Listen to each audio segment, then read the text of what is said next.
target. Ang gusto talaga natin by 2025 makita tayo. Naging malaking experimental lab ang ating mga eskwelahan sa buong bansa. To provide quality education to the youth. Hanggat kaya ko magtrabaho, hanggat kaya namin ng daddy niya, sisikapin namin makatapos sila.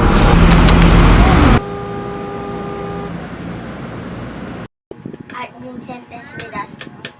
Ilang taon ka na? 9. Hi, ako po si Victoria Santos, ang mother ni Art Vincent, isa pong dishwasher ng mamihan sa Tansa. Ilang taon na po kayo? 27 years old po. Araw-araw kasi sa kagaya ko pumapasok ng 12 hours, 6 p.m. hanggang 6 a.m. Sa umaga pag uwi ko magsasaing na ako kasi si Art nag-isa na lang siyang papasok sa school. May ano na siya, iwanan ko na siya ng baon, pamasahe. Kapag kagising ko ng 2, 3 p.m. lagi ulit ako sa school. Then pagdating ng 5, sundo na ako pauwi sa kanila. Balik na ulit po sa trabaho.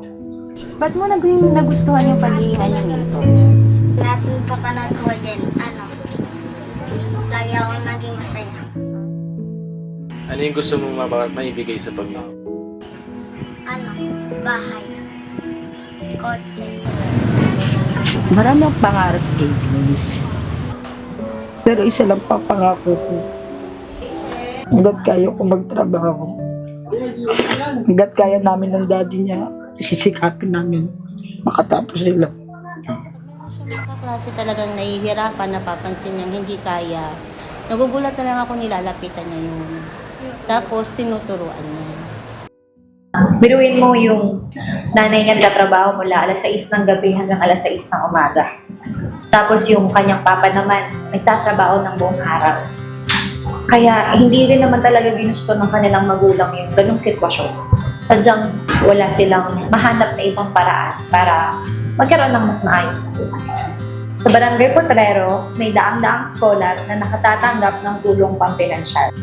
Start kami ng 10. As of last year, nasa 1,000 na yung scholar number. Kumbaga sa amin, pambiling uniform, pambiling libro, pakatulong lang ba na... Ang mga scholar na ito ay hindi kinakailangang dumaan sa kahit anumang qualifying exam at hindi rin nila kailangan ng gradong mataas upang makapasa sa sinasabi kong scholarship program. Ang mga kabataan ay susi ng bayan. Pangarap nila'y puspos, sila man ay musmus. Edukasyon ay hiyas na dapat yakapin, kailanmay hindi dapat ipagkait sa atin. Kapag pantay ang ningning ng bawat bituin, wala ng batang mananatili pa sa dilim.